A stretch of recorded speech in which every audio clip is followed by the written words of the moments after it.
in the YTBC, fuckery, not limited to, but such as disrespecting the greats and the current fighters of old school cloth.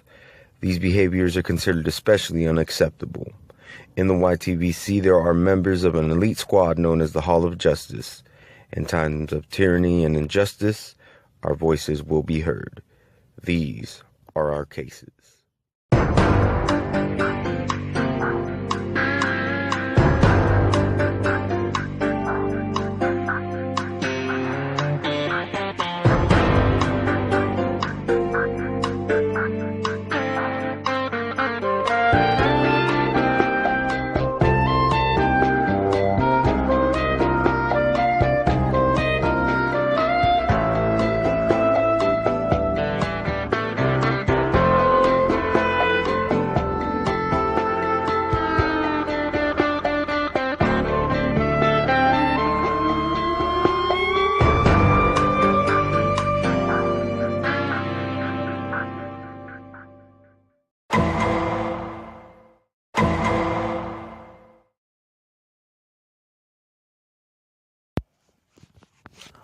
What up, everybody in the YTBC?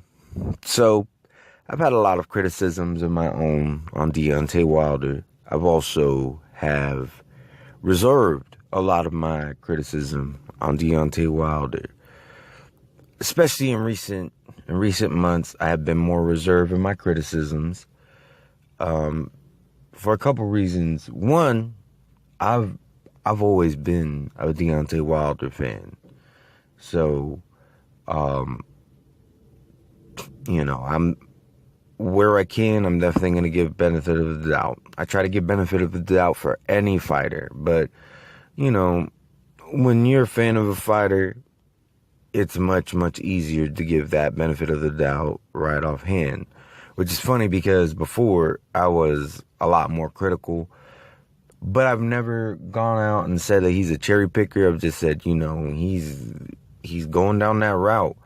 And in the case of Deontay Wilder, I have to say, I'm proud of him. I'm proud of him not because of the cherry picks that he got after winning the belt. Those I'm not proud of at all. What I will say is that I underestimated Duhaupas.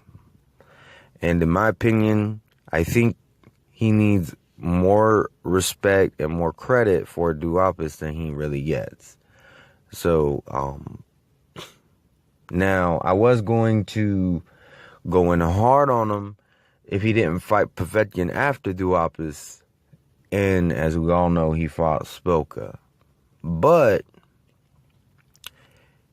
in Deontay Wilder's defense, Alexander Povetkin told his team they were not going to be ready for Wilder in January. So, and if I'm not mistaken, Povetkin had just fought, I forget the dude's first name, but his last name is Wack.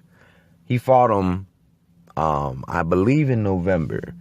So it's kind of understandable because it'd be a pretty short training camp.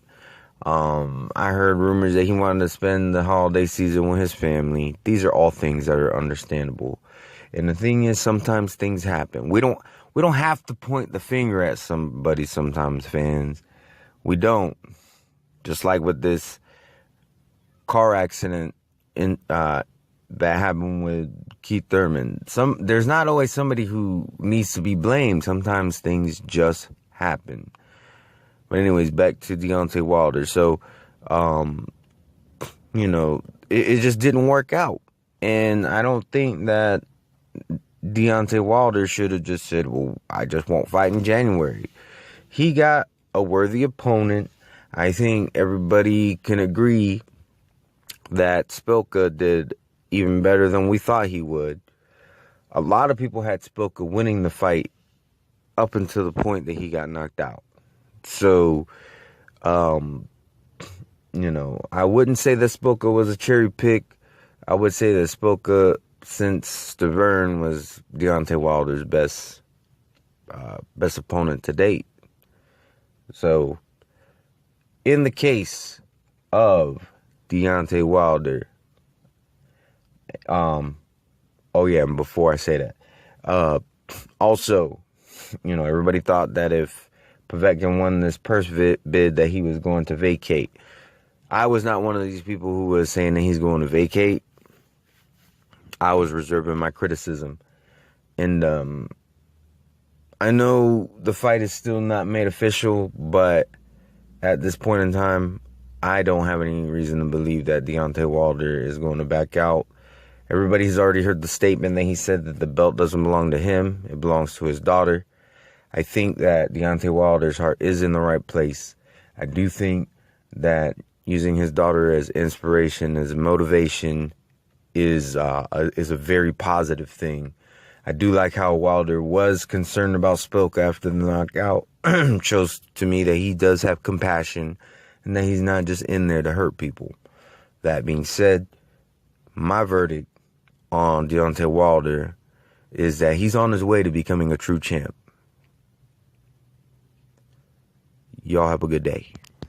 Peace.